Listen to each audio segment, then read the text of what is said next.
하나님의 말씀 요한복음 17장 23절 말씀입니다.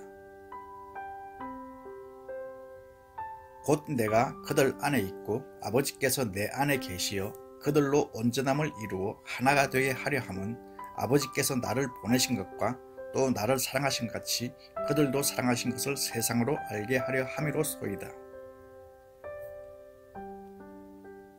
우리 기독교 신앙에 있어서 가장 아름다운 두 단어가 있다면 사랑과 은혜가 아닌가 싶어요. 가장 사모하고 가장 좋아하는 단어, 그것이 은혜와 사랑이죠. 또한 세상 사람 모두가 좋아하지만 특별히 기독교를 대변하는 단어가 있다면 사랑이죠. 우리가 사랑과 은혜의 관계를 알기 위해서는 먼저 은혜의 의미를 알 필요가 있어요. 은혜라는 게 뭐냐? 두 가지로 알기 쉽게 해석할 수 있어요. 먼저 은혜라고 하는 것은 내가 마땅히 받아야 할 것을 안 주시는 거예요. 내가 마땅히 하나님께로 받아야 되는 것이 있는데 하나님께서 그것을 내게 내리시지 않는 거예요.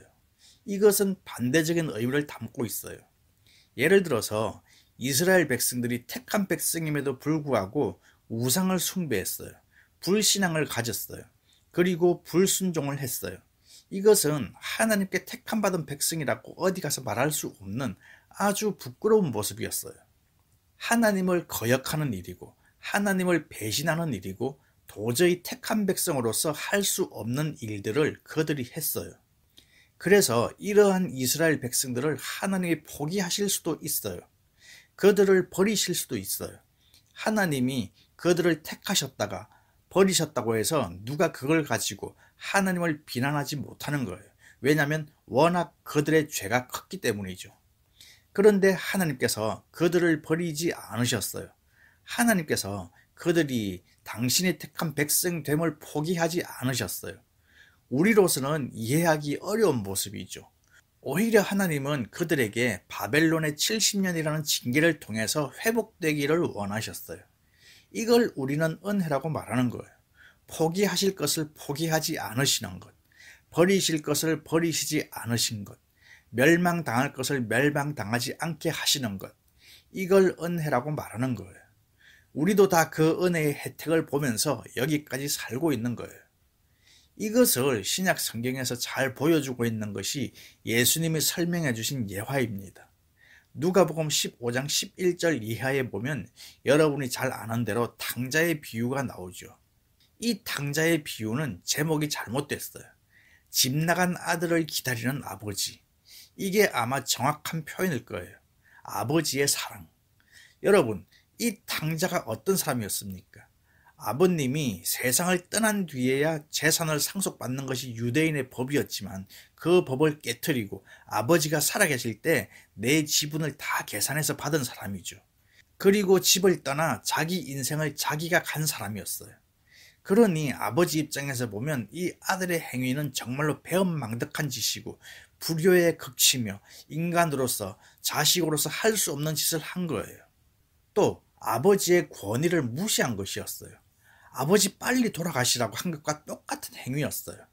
이 아버지가 어디 가서 부끄러워서 자기 아들이 행한 일을 말할 수도 없는 그런 일인 거죠.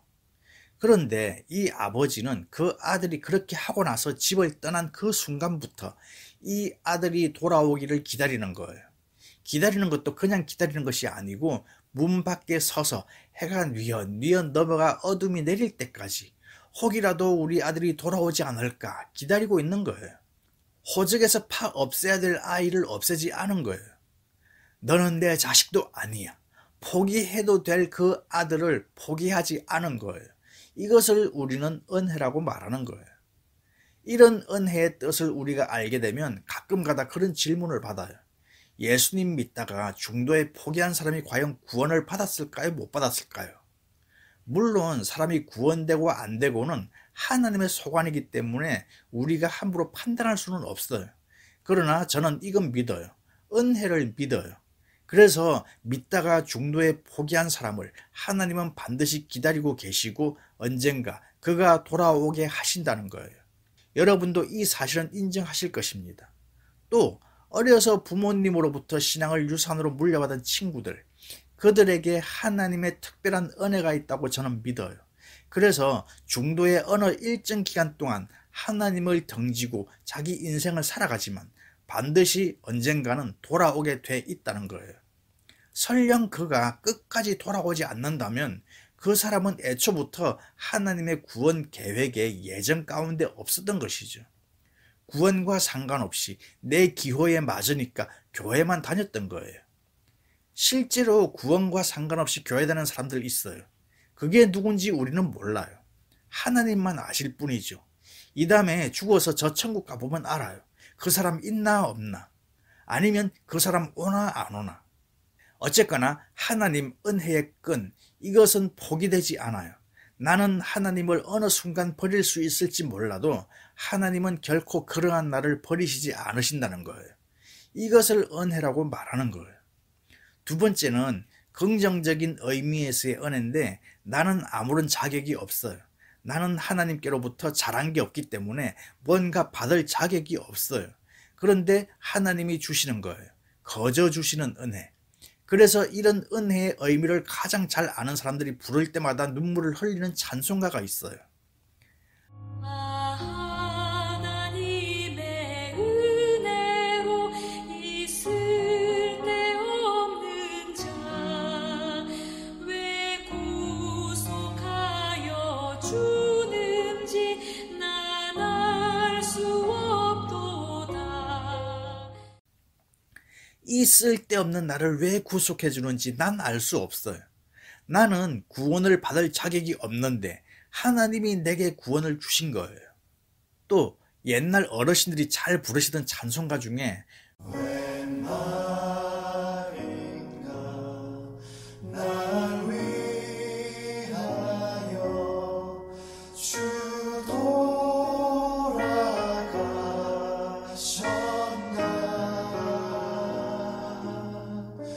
이 벌레 같은 날 위해 이 벌레 같은 날 위해 어찌 예수님이 십자가를 지셨을까? 나는 받을 자격이 없는데 내게 이 놀라운 은혜를, 이 구원을 주셨다는 거예요. 이걸 은혜라고 하고 이걸 아는 걸 은혜라고 말하는 거예요. 보통 우리는 사람과의 관계 속에서 보면 상당히 기브 앤 테이크 개념으로 살아요. 어떤 사람이 내게 사랑을 줘야 나도 그 사람을 사랑하게 되고, 그 사람이 내게 무언가를 베풀어야 나도 그 사람에게 베풀게 되고, 대개 이 기브 앤 테이크 공식을 따라서 우리가 인생을 살아가요. 그렇지만 하나님은 이 공식을 따라 행하시는 분이 아니라는 거예요. 내가 사랑받을 만한 것이 없는데도 나를 사랑하신다는 거예요.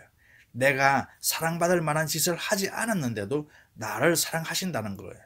내가 주님께 뭔가를 잘 해드리지 않았는데도 나를 사랑한다는 거예요. 이게 하나님의 특징입니다.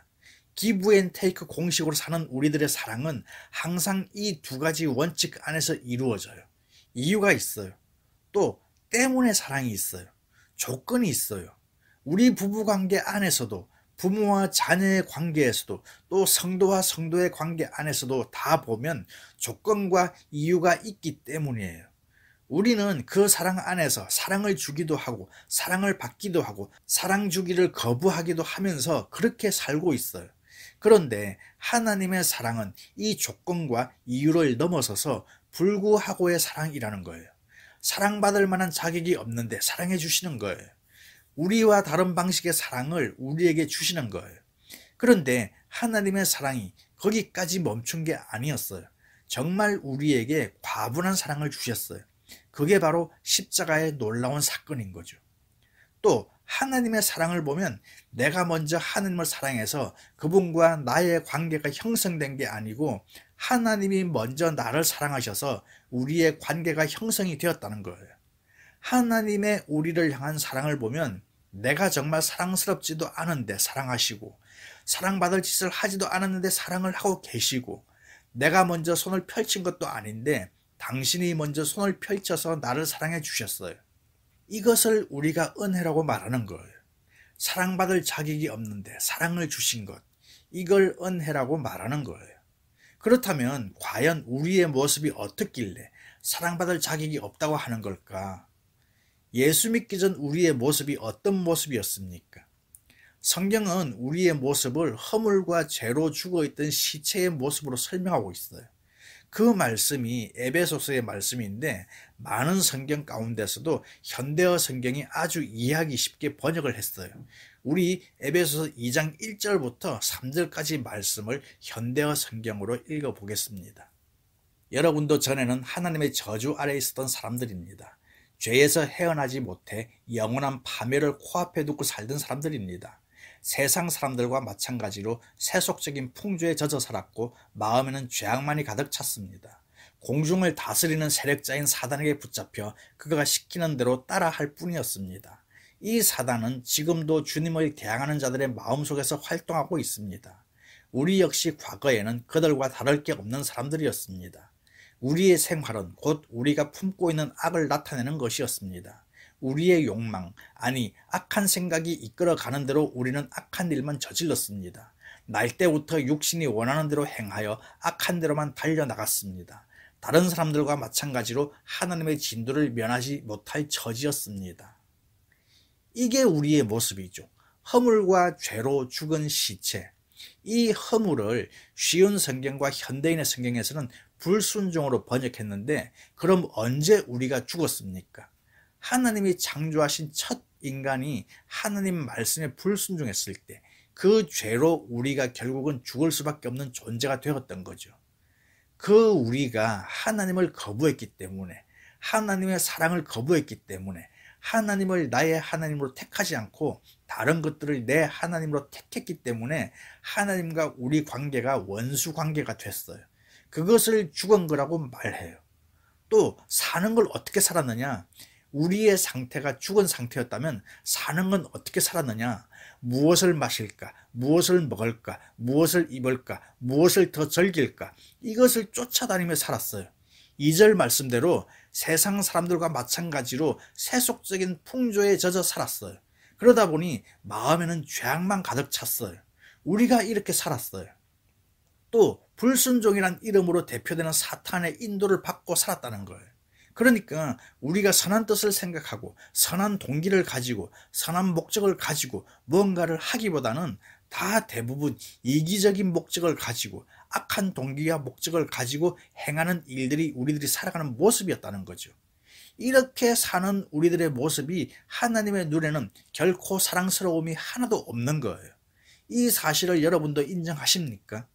그동안 우리는 욕심에 이끌려 살았어요. 자기를 위한 인생을 살았어요. 그래서 우리는 본질적으로 태어날 때부터 진노의 자녀였어요. 허물과 죄로 죽어 있는 존재, 진노의 자녀였던 거예요. 그래서 하나님의 입장에서 보면 사랑스러움이라고는 눈꽃만큼도 없는 나인 거죠. 왜냐하면 사는 모양이 다 이렇게 살았기 때문에. 그런데 어떻게 여기서 하나님의 사랑이 등장하느냐? 에베소서 2장 말씀을 계속 이어서 4절과 5절 말씀 읽어보겠습니다. 긍휼이 풍성하신 하나님이 우리를 사랑하신 그 큰 사랑을 인하여 허물로 죽은 우리를 그리스도와 함께 살리셨고 너희는 은혜로 구원을 받은 것이라. 허물과 죄로 죽은 우리를 하나님께서 사랑하실 수밖에 없는 그 이유가 긍휼이 풍성하시기 때문이었어요. 이 긍휼은 사랑하는 마음이 없이는 생기지 않아요. 그러니까 하나님의 사랑의 크기가 어느 정도냐면 죽을 수밖에 없고 죽어도 싸고 죽어도 마땅한 나를 대신에 당신의 아들을 죽이실 수 있는 정도의 크기인 거죠. 아니 그 크기 이상 그 죽은 아들을 다시 살리신 사랑으로 나를 살려주신 아주 크나큰 크기인 거죠. 그러니까 하나님 편에서의 사랑은 하나님이 우리를 사랑하시되 아주 크신 사랑을 하시는 거예요. 우리를 향한 하나님의 이 큰 사랑의 표현은 결국 허물과 죄에서 우리를 살리신 것이 하나님 최고의 사랑의 표현이었다는 거예요. 자, 이런 점에서 은혜와 사랑이 함께 가고 있는 것을 발견할 수 있어요.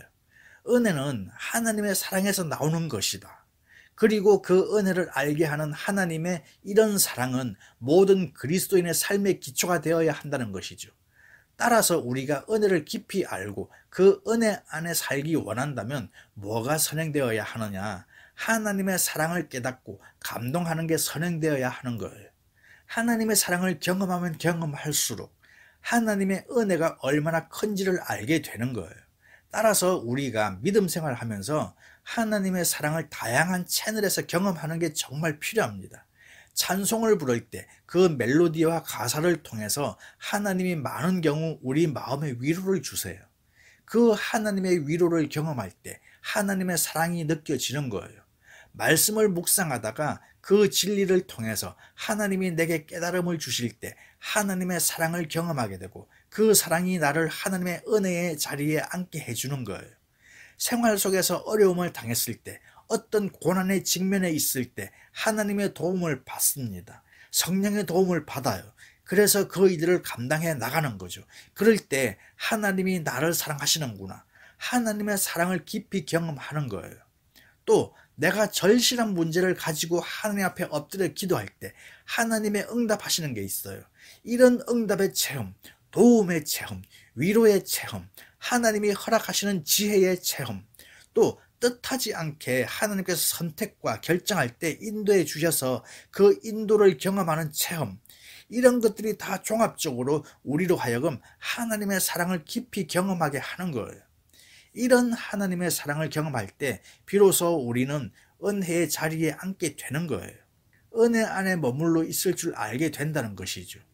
우리가 이런 경험을 하면 할수록 어떤 결론을 발견하는가 하면 내가 하나님을 사랑하는 것보다 하나님이 나를 사랑하시는 것이 훨씬 더 크다는 거예요. 이 사실 앞에 우리는 또 한 번 엎드려 감동하며 감격할 수밖에 없는 것이죠. 내가 하나님께 드리는 것보다 하나님이 내게 주시는 것들이 훨씬 더 많다는 거예요.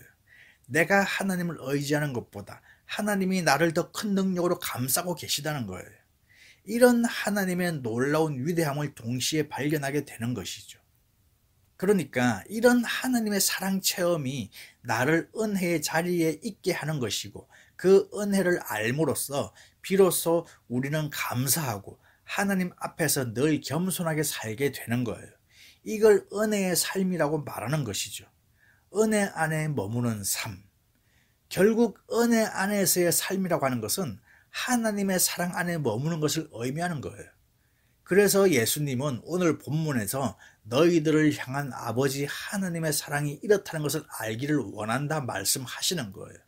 그러니까 하나님이 예수님을 사랑하시는 모습을 통해서 저와 여러분을 어떻게 사랑하고 계신가를 보여주길 원하는 거예요. 이 하나님의 사랑을 알고 체험해야 진정으로 우리가 은혜의 자리에 앉을 수 있기 때문에 주님이 강하게 우리들에게 하나님의 사랑을 이렇게 소개하는 거예요. 이 시간 다 함께 오늘 말씀 본문 요한복음 17장 23절을 새번역 성경으로 읽고 마무리하겠습니다. 내가 그들 안에 있고 아버지께서 내 안에 계신 것은 그들이 완전히 하나가 되게 하려는 것입니다. 그것은 또 아버지께서 나를 보내셨다는 것과 아버지께서 나를 사랑하신 것과 같이 그들도 사랑하셨다는 것을 세상이 알게 하려는 것입니다. 여러분에게 주어진 하루하루의 시간과 매 순간의 삶이 여러분들에겐 특별하기를 바랍니다. 하나님의 사랑을 경험해서 여러분에게 주어진 삶이 이 은혜 안에 머무르는 그러한 삶, 그래서 매일매일 사는 것이 주님과 함께 동행하며 고난 가운데 있을지라도 주님과 함께 동행하고 천국을 만들어가는 그러한 생활이 될 수 있기를 주님의 이름으로 축복합니다.